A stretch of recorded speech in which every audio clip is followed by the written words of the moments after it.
একটা শান্ত গ্রামের পাশে ছিল একটা বড় নদী। সেই নদীর ধারে থাকত এক কৌতূহলী বালক, নিলয়। নিলয় প্রায়ই নদীর পাড়ে বসে পানির ঢেউ দেখে স্বপ্ন দেখত। একদিন সন্ধ্যাবেলা নদীর পানির ভেতর হঠাৎ নীল আলো জ্বলে ওঠে। নিলয় অবাক হয়ে তাকিয়ে থাকে।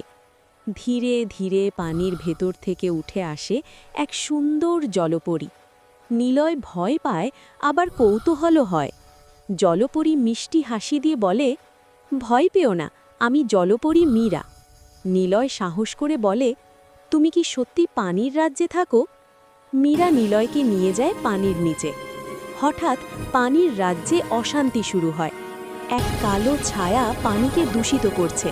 মীরা চিন্তায় পড়ে বলে, আমাদের রাজ্য বিপদে। নিলয় বলে, আমি সাহায্য করব। সে মানুষের জগৎ থেকে বুদ্ধি ব্যবহার করে সমাধানের পথ খোঁজে।